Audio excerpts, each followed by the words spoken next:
Eric Bolling, Melissa Francis, and Greg Gutfeld. It's 5 o'clock in New York City, and this is The Five.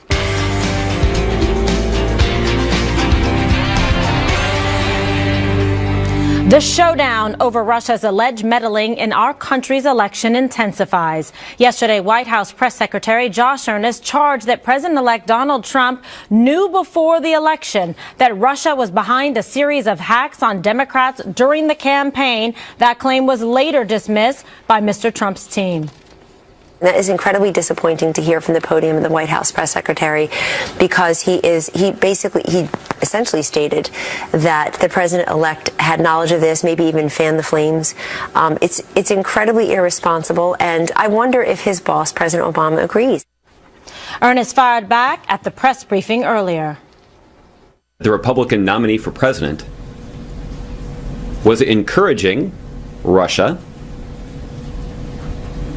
to hack his opponent. Mr. Trump obviously knew that Russia was engaged in malicious cyber activity that was helping him and hurting Secretary Clinton's campaign. It might be time to not attack the intelligence community, but actually be supportive of a thorough, transparent, rigorous, non-political investigation into what exactly happened. All right, so this intensifies the discussion about it and the allegations, it seems, that are wholly without merit. So a couple of very, very important things happened. Now the CIA, and we're going to have a Peter King shot in a minute, but the CIA refused to provide someone to a House Intel Committee meeting that was going to take place tomorrow, so they canceled the meeting. What that means is it was behind closed doors, it was on the record, but the House Committee, the Intel Committee, wanted to know what evidence the CIA had to prove that the claim that their hacking or whatever, the Russian hacking, affected the election. And they didn't put someone forward, so they canceled that meeting. That's important because now there's more and more questions being raised. If the CIA does have this evidence, show us, especially when you have 50 or 55 electors who may want to see some of this evidence, but apparently CIA doesn't want to do it. Look, first it was Robbie Mook and John Podesta that caused the Hillary Clinton loss. Then it was James Comey. Then it was voter fraud. Now it's the Russians. They're just scraping the bottom of the barrel for excuses. They lost because Hillary Clinton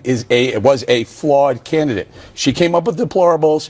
And by the way, Obamacare happened at exactly the wrong time, the raise in the premiums. All right, Melissa, welcome to the table. Thank you. My question is, so if the Russians did it, then what do we do about it? You're sitting there, they have the same evidence they did before. They said themselves that there's nothing new. They just sort of put it all together and looked at it and feel like, yes, probably Russia was behind this. Not everyone agrees with that. But we've come to so many conclusions in the past 8 years of things that people have done, and we continue to do nothing about it, which is kind of how we saw the pile-on. If you go back to President Obama mocking Mitt Romney in the last set of debates, saying the 80s called and they want their foreign policy back because Mitt Romney said that Vladimir Putin was a real threat around the world. They haven't been taking Russia seriously from the beginning. Now, all of a sudden, Russia is the worst enemy in the world. Get in line. There's a whole bunch of really bad guys out there, including Russia, that we've let walk all over us. All right, Greg, our Russian expert. Yes, I love it when people walk all over me. It's really good for your back. That's different. Okay, the best part about this story is how it all began. It began as a vendetta against Putin. When Putin was ticked off at Hillary because Hillary questioned the legitimacy of his election. So what does he do?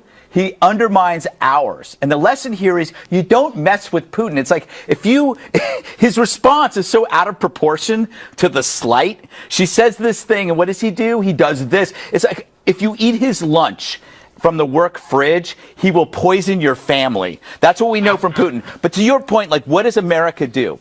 America has to respond to this the same way that they respond to terror, which is the greater goal is to prevent subversion of the system. You can't look at this as a partisan thing because, it hurt Hillary or it helped Trump. You have to look at it as an American thing. And the best thing we can do is a bipartisan investigation and increase our efforts in cybersecurity. If we publicly pick at this scab, that helps Russia. If we eat each other, cannibalize each other, have these internal fights, that benefits Russia and Putin. The better thing is for us to work together and figure out what happened and move on from there. Well, but how about the fact that it's really irresponsible, echo Kellyanne Conway's comments, for the Obama administration to say that President-elect Trump knew specifically ahead of time that the Russians were hacking and this was going on. That's a pretty serious allegation, unfounded. It's irresponsible because it lacks any factual basis. Can I offer a fact? I personally saw President-elect Trump say, Russia, go ahead, hack Hillary Clinton. That's what he said, isn't it? That is, in fact, that's exactly what he said. Close to what he said. That's exactly what he said. Hey, I wonder if we can get the 33,000 emails. Deleted emails, yeah. Russia hasn't turned them over. So he suggested, look, he clearly, I don't know what you're trying to do here, but he clearly was in touch with the idea Russia was about hacking. But here's the thing. So, I mean, I don't know they hacked? Do we know they hacked? Look, here's what we know now, okay? Because so in the last week, the Washington Post and the New York Times have said the hacking was done to swing the election to Trump. Based on what? Secondly, hang on, can I finish, please? With no evidence Secondly, of voter fraud. NBC and ABC are now saying that they have sources with direct access to the information that indicate that with a high level of confidence, Vladimir Putin was involved. Now, what you're saying about the Congressional Committee, Devin Nunes and House Intel, Devin Nunes has been told by the Director of National Intelligence, we're still finishing up our report. We're not going to give you an interim report while things are not fully formed. We are going to wait until the end. But you have sources coming to what you're claiming is not accurate. Tell me. The DNI is doing an oversight on what the CIA claims they have as evidence. You're right. It's more than CIA. It's 17 intel agencies. But no one has produced one bit of evidence, one shred of evidence yet. Because this you are is just talking an about attempt, something that you are trying to say here is hard and fast. What you're seeing the House is Intel Committee would like to see it. Look, what you've got here is an overwhelming amount of audience, amount of conclusion. That's what you're up against. Yeah, because it's just an attempt to try to undermine the election. That is to try to politicize it. Let's wait and see. Okay, some lawmakers on definitely Capitol is trying Hill to undermine it. Are fuming after the heads of the CIA, the FBI, and the Director of National Intelligence refused to provide the latest information to Congress about the alleged hacking. Here's Congressman Peter King. This is absolutely disgraceful. All we've heard from the intelligence community over the last several months is that they could not say that there was any attempt to undermine Hillary Clinton to help Donald Trump. The consensus was that there was an attempt by the Russians to put a cloud over the election. Well, that's what's happening right now. I don't think there is any conclusion that they're attempting to favor Donald Trump over Hillary Clinton. When they say the CIA has made this conclusion, who? There is someone there who is leaking this out. Why didn't they tell the House Intelligence Committee? That's their obligation. All right, Melissa. I mean, he said that a cloud over this election. I don't know if you guys remember, but there were a ton of clouds over this election coming from every different direction.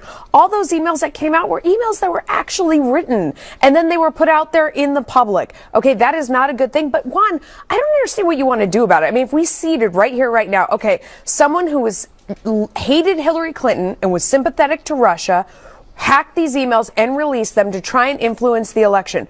What do you want to do? Bomb Russia? Like, what do you want to do? We're already trying to protect ourselves against Russia's hacking everything they can. So is Korea. So is China. I mean, all of our enemies are desperately trying to get into all of our computers all the time. Two things So to can say, we move Melissa. on to a solution?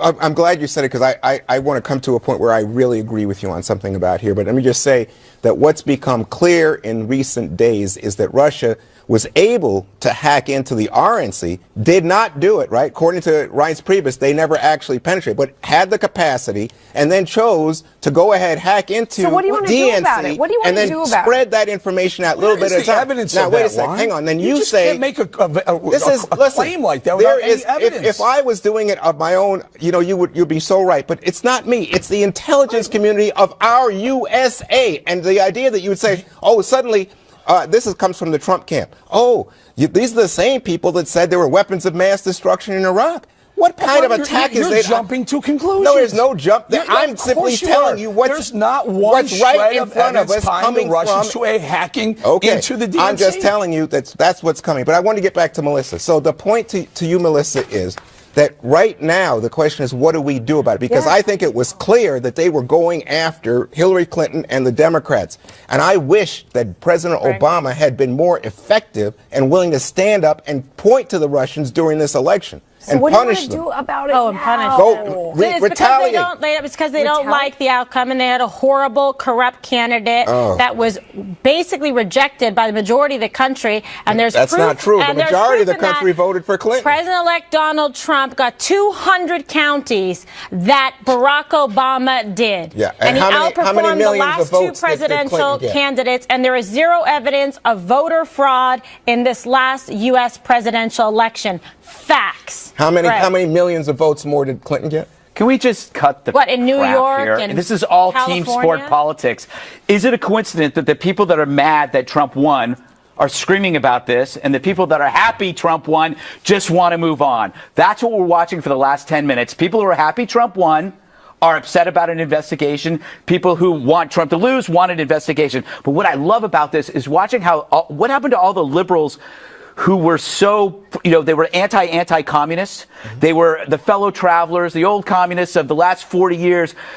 Are they all now closet McCarthyites? They're all so anti-Russian. It's so bizarre. We've switched sides. Now the right embraces the Russians and the left are condemning them. My whole head's going to explode, or what's left of it. Okay, well, there's very little left of it there, so please hold on to it. And let's deal with facts, Greg. Don't oversimplify by assuming that the statements made at this table are not ones that are based on I'm just going by experience. Facts and specifics. I'm going by experience. Facts and specifics and my CIA sources. You'll see coming up. How is President-elect Trump scoring with American voters so far? We'll reveal the results of the newest Fox News poll since the election next. Some fresh new Fox News polls out today show a majority of American voters have low expectations for President-elect Donald Trump. Just 11% say he'll be one of our country's greatest presidents. 31% say he'll be one of the worst. By a 10% margin, more voters see the president-elect as a, quote, divider, end quote, than a, quote, uniter, end quote. And views on his cabinet picks, they're mixed. 44% approve, 46% disapprove.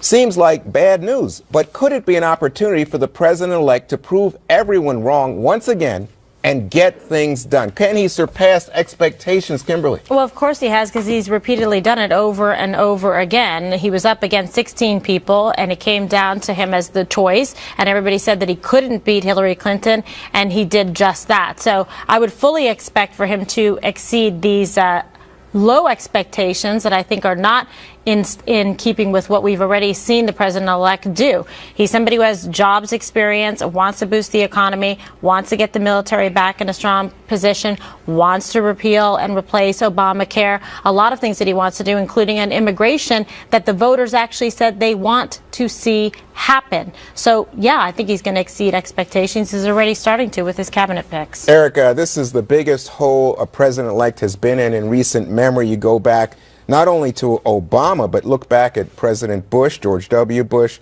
look back at President Clinton. How do you explain? How do you understand what's going on here? Well, they always start in the hole, and most of them end up at their highest approval rating as they're about to leave the White House. That's usually what happens. No, that's not true. No. Well, Bush did, and also Clinton. Bush was way down when he was leaving. Well, because of the economic conditions. But Obama is going out at near the highs. Yeah, he's up like 57 at the moment. So President-elect Donald Trump has already gained 9% since the election on approval ratings, and it's probably because what's going on in the economy. They see people see jobs staying here. IBM announcing 25,000 jobs. Other companies saying they're staying. And I'll tell you what's going to happen in, I guess, maybe 2 weeks, 2.5 weeks. People are going to open up their year-end summary of their 401ks, and they're going to say, wow, this is the best it's been in a really, really long time. So I think over time, I think Donald Trump, don't forget, Hillary Clinton was in just about the same disapproval over approval rating situation as well. I think either one of them were going to improve once president. Usually what you see, Melissa, is that the person who's just been elected has a honeymoon, and everybody's just kind of rallying around them, and there's a feel-good jump on the bandwagon effect, but Yeah, instead, not this time. Yeah. Not this time. To me, this is a little bit like when I have to leave the room and I leave the 6-year-old in charge of my baby, and if I come back and she's like in one piece, I'm ready to throw a parade for the 6-year-old. It's like a huge victory. Low expectations are a total gift. Being underestimated is a complete gift, because unless you really screw up and lose the baby, then you have, it looks like you've done a really great thing. So I don't know. I think this is a gift to him. I thought it was pretty funny when you look through. So everybody obviously voted for multiple terms, because up about at 50% or in the high 40s, hopeful, relieved, embarrassed, excited, empowered. I mean, that's quite a mix of emotions for people to be having about an incoming president. Well, what you see, Greg, is usually in the honeymoon period, things get higher, and then traditionally the standard approval rating, once they take office, drops about 10 points and starts to go down. Now, in this case, the hole is so deep that, where's he going to go? Well, low expectations. Deep holes are great holes. I always say this because everything great in life begins with low expectations. Think about Rocky. No one expected that movie to be any good. Or Aspirin. Aspirin is great for everything. What about indoor plumbing? People are going, no, that'll never work. And lo and behold, indoor plumbing, it's almost everywhere, including here. And the other one? The Five. The Five. Remember, I remember the reviews for The Five were, I give it 6 weeks. Remember Inside Cable News said that? I give it 6 weeks. What happened to that guy? He's homeless. Yeah, I don't know that. But anyway, you know what else? 6 years later. You know what helps Trump also is the THD, Trump hysteria disorder. If you are constantly saying that something is evil and evil and evil, it's impossible for it to be actually that evil. Right. And so it can only be a pleasant surprise. And I've told this to my liberal friends. He's a centrist. You're going to be pleasantly surprised. It's like the dentist. You worry about it until you get, and then you get the laughing gas. And then after, you feel so much better. It's a great position for him to be in. It's like a trip to the dentist. After you get drilled, Are you telling me this is like a trip to the dentist? Well, it's never as bad as you think it's going to be. Oh, boy. Juan's like Chicken Little. He's the Chicken Little of the Five. This guy if Greg's head is going to explode, I just want to go to bed. I want to put the pillow over my head for the next 4 years. A lot of people do. Yeah. Up next, an update. There's a big line at the deli for that one, folks. Oh, my gosh. Delise is in the lead. The dire situation in Syria. Thousands being evacuated from Aleppo. Who's to blame for the humanitarian disaster there? More on that when we return. Oh, my God, your wife?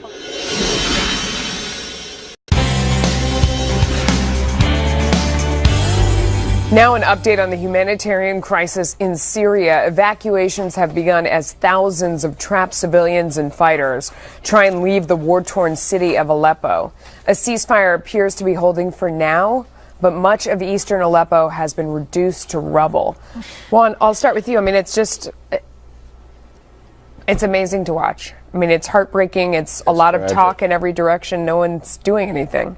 Right, and I think the LA Times got it right. They had an editorial this morning that said it's a stain on the world's conscience, but I think it's particularly a stain on America's conscience because of our inaction, that we have not been key players here.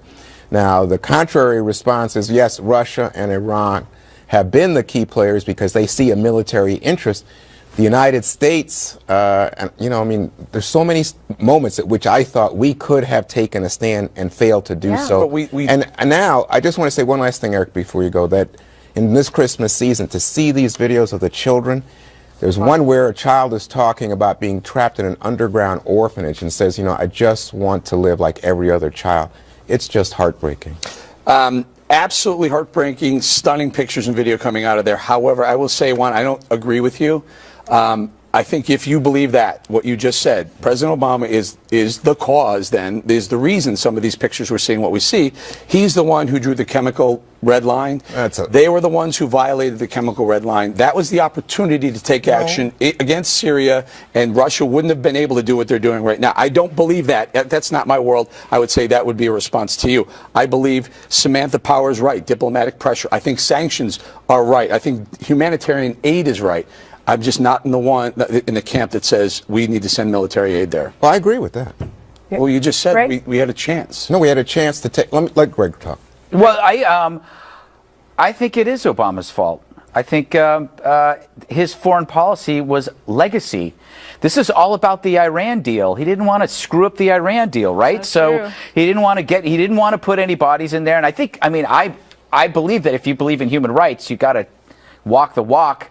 You can't say, oh, poor people, but we can't help you. We got to help you. But I do believe that this is part and parcel a single-minded obsession with legacy that prevented our action. And we look at this now, but it's like we just sit there, we go, well, lucky it ain't us. We were born here. Yeah, well, listen, this is a stain on President Obama's legacy. This has his DNA all over it. He had a choice and a chance to make a difference, to prevent this horrible humanitarian crisis. This is an example that you're looking at right there of his feckless foreign policy, his inability to act, that has resulted in needless, senseless humanitarian violations and genocide. And nobody should feel comfortable as you look at those images and you see those videos of what's happening there in Aleppo and the loss of life and children being massacred and murdered and orphanages being hit. It is really shameful what's happened here, and we could have and should have done something about it. He cares more, though, about doing deals with state sponsors of terrorism like Iran what do we than do, he cares though? about So what do doing we do something now? here in Syria. We should basically get involved in another war? No, The only- that's John why Kerry I was agree saying with you today, on that, by he the way. stood up and said everybody's willing to come to the table in Geneva except for Assad. I mean, that was his address today from the State Department, saying that during this ceasefire, he's trying to get everyone together to sit down for the first time in 5 years, and that the international community has to put pressure on everyone involved to get together and sit down at one table. And this ceasefire could turn into the end of the whole thing. You know, Dana's not here today, but you know exactly what she would say. She would say, we didn't solve it at the source, which causes the migration chaos, which is destroying Europe. So we are going to deal with this problem, whether we like it or not. We deal with the It was our humanitarian. problem, and it Yeah. still Still is. is. And you see it manifesting throughout Europe and the problems they're having. Just ask Angela Merkel and the rest of them that are suffering from this migrant problem. There you go.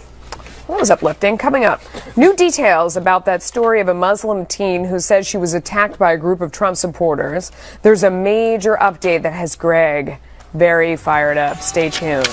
Don't worry, dude. It didn't happen. The whole thing was a hoax. Initially, 18-year-old Yasmin Saweed claimed she was attacked by those evil male Trump supporters who called her a terrorist and threatened her. It was so bad she had to write about it on Facebook, but it reeked of BS, because it was.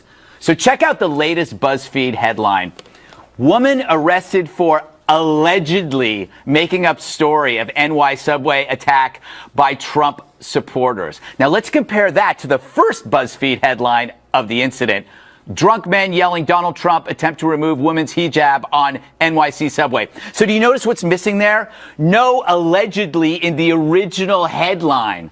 BuzzFeed was among many who bought the story hook, line, and stinker because they wanted their myth to be true that Trump voters gleefully attack innocent Muslims wherever they go. So they suspended skepticism and they enabled a lie. But what's even worse, Yasmin claimed there were so many witnesses, but none of them helped. So she didn't just waste valuable police time, she smeared an entire city. How stupid must a reporter be to not even question that lie, that no one helped or even took pictures with their camera phone? So we at Fox, we chased this story, we called the cops, we checked it out. Shame on you jackasses for not doing the same thing. As for Yasmin, everybody's going to say she has issues, but so does the media, who make these hoaxes an easy path for attention. Even now, when reporting this lie, they still claim it's an exception among real attacks, which is another lie. But that's our media, who takes fiction as fact because it fits their ghoulish assumptions. It's a hate crime against all of us. You know what drives me nuts, Kim? Lots, yeah. They don't have time. The subway. I think Melissa, I think the subway every morning, people would have acted up. That was the tell that it was false. Well, people would have taken videos. I mean, Yes. because that's what we do. We don't necessarily help or get out there or do anything. You just immediately get out your camera and start taking videos. Look, you saw in one of the pictures that showed her, though, her head is shaved now, and she says that her family shaved her head because of what she had done and where she had actually been. You didn't see that in the article? Yes. And, you know, I mean, I don't know. Who knows what's going on in this but it's woman's house, teenage It's no, that's assault. If your parents shave your head, that's Muslim on Muslim crime. And that's what she's just calling attention to. Not Trump supporter crime, but if her parents forcibly shaved her head, that's actually a hate crime. Okay.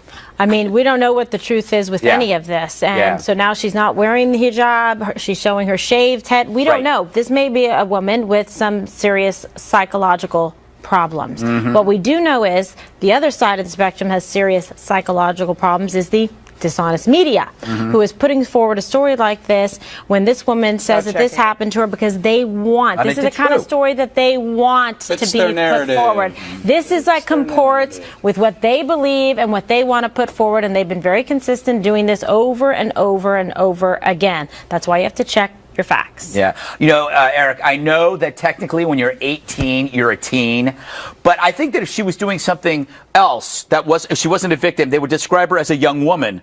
But because she's a victim of Trump supporters, she's a teen. Yeah, the bias, even in that. But again, fits the narrative, fits the narrative, fits the narrative. Think of the Rolling Stone. Remember that? Yeah. It fit the narrative so perfectly, they didn't even fact check whether or not these students were being raped or not, or there's just accusations. So here it is again. If it fits the narrative, apparently the fact checking, it gets a little easier on the fact checking. Yeah, and Juan, you know why it is? It's like, even if this is the argument, even if one of them is false, if one of these stories is false, it's got to be true somewhere, so that's okay.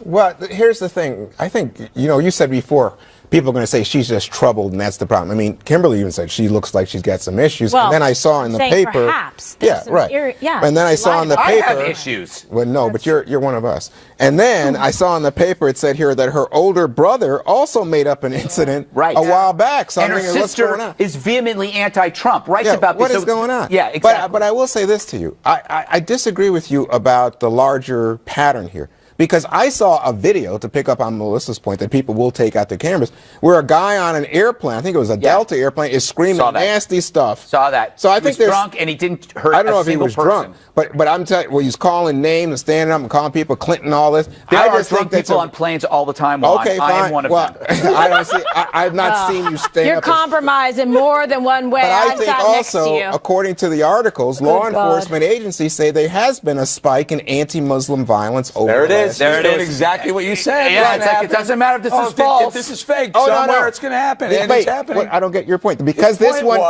one is fake, all are fake. No, when you get nailed on having a story that you didn't fact check and is in fact wrong, they back off and say, well, this could be happening. Probably is happening. No. This is not probably. This is what the numbers show. It's the Southern Poverty Law Center statistics, and they are not being questioned by the media. They aren't. They're just going, but wait, over here, look at all of this. And then nobody looks at it. But law enforcement agencies across the country tally. That's what this story says. It's not law enforcement. When they investigate, this is what happens. Yeah, but they won't even call it out now. You just read in your monologue. They're saying allegedly who made it up. I mean, come on now. We already know the truth is out. She faked it. All right. Don't go anywhere. The Fastest 7 up next.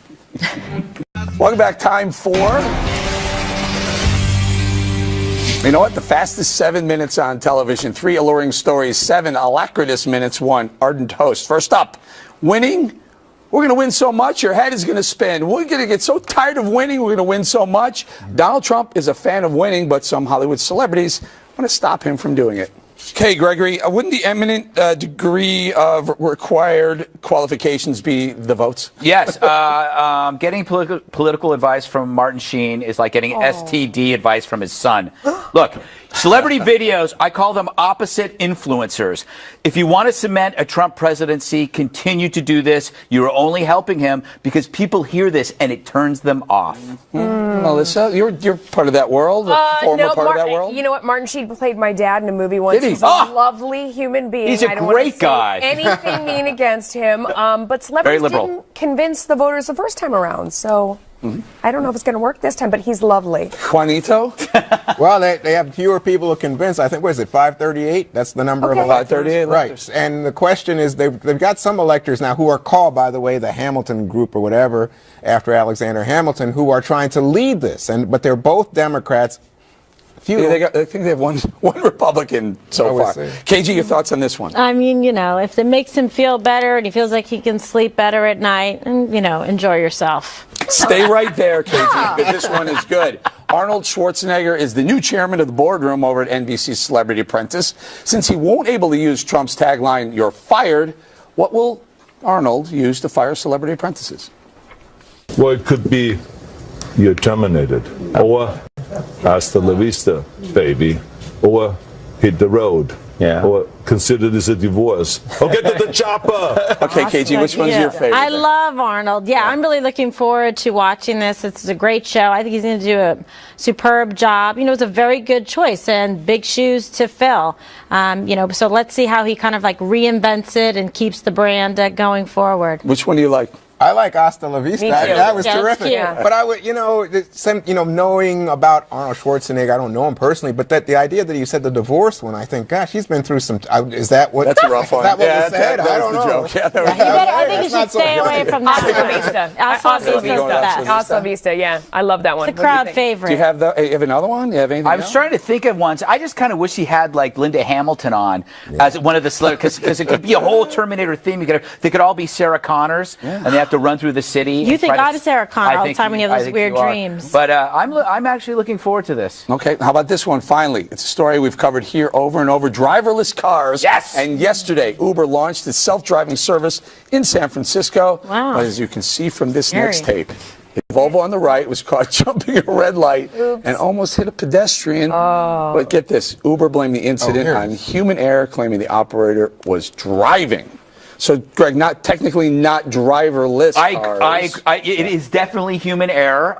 Machines are far better drivers and will eliminate the 38,000. There were 38,000 deaths in 2015, 8% increase. So what we're doing right now, the irony is we're going to report on like little things, but we don't report on the 38,000 deaths. And the 38,000 deaths, they're going to be reduced because of this. So we're going to have to deal with the little flaws here and there, but it's that giant arrow's fault. Yeah, and the giant arrow. Casey, there will be some deaths associated with driverless cars. We know this is a testing period, but as Greg points out aptly, that far fewer will happen with driverless cars than with cars with drivers. So we should expect collateral damage in the form of roadkill. You should, yeah. Yeah, I don't know. I actually feel safer in a New York City cab. You are crazy. Wow. You are nuts.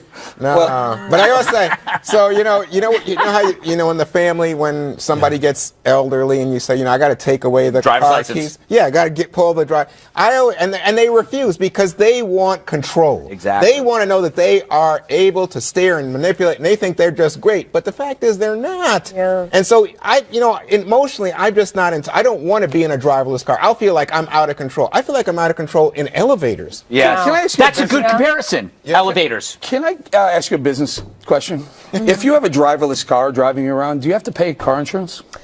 I don't. That's a really interesting question. The owner of the car, I think, still has to pay car insurance. They talked about who would be liable if there was an accident, and it was still the person who owned the car. We asked a lot of these questions.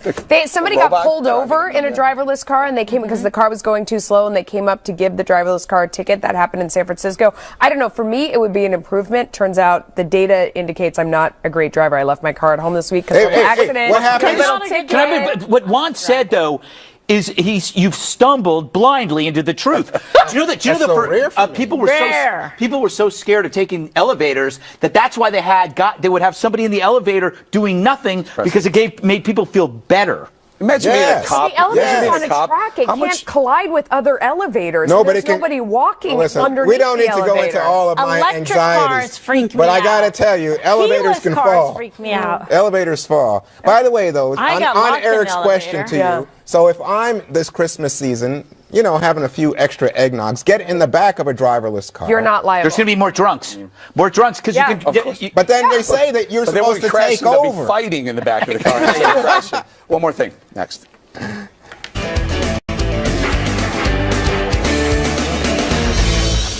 It's time now for one more thing, and it's also time for Kimberly's Dating tips. I'm so sorry, Sarah. You are not part of that announcement. Okay, so this is very interesting. Let's talk about science, shall we, Greg? Yes. Let's talk about healthy relationships and what can make you healthier and happier at home. For this, we don't go to this country for some reason. I don't know why. We're going to the researchers in London from the London School of Economics, and 200,000 people around the world that they asked about different life events. They had them rank their changes in happiness on a scale of 1 through 10. So here's what didn't make people happy. Doubling a salary, it only boosted happiness by the tiniest bit. Having a partner raise happiness by nearly a full point, Greg. So I don't know why you're not happier. While losing a partner reduced happiness by the same amount, showing that I think money can't buy you love and or happiness. What do you think about that? Good, right? It can buy you love by the hour. Oh, no. Once again, ruining my one more thing. Yes. I mean, okay. Wow. Thanks for that. Thanks for that personal experience. I'm just going to drink my coffee I right don't now. have anything to say about this. That was a Beckel callback. I think you made that joke once. All right, Greg, I think you've used up your time as well. All right, quickly then. Nope. Great. Robot news. Okay. As you know about robots, they're not going to just take over the world by being ugly and mean. They're going to be adorable. They're going to be really cute. This came from Peggy Newick, sent it to me. You turn it on. But see how cute it is? And you're going to have it at home, and it's going to be like just around the house. And it's just going to fall over. That's me usually. And but anyway. You don't even know how to work this. Tell me about it. The robot as well. Anyway, my point is, these are going to end up in all of your homes, and then what happens is they're going to download all your information, then they're going to join together and destroy you. Of course, he runs to Kimberly. I mean, this is what happens. Does that have a camera? This is the one. Yeah, it has a camera. You can take that home, by the way. See, they really. Oh, you want a kiss? Thank you, Peggy. There you go. He doesn't want to go back to you. Yes. I try Knock him to out, push him Casey. to. Yeah, wait, let me restart his robot heart. That's okay, not go how ahead. it works. Oh. All right, whatever, Eric. Okay, I'll go very quickly. We're going to try something new.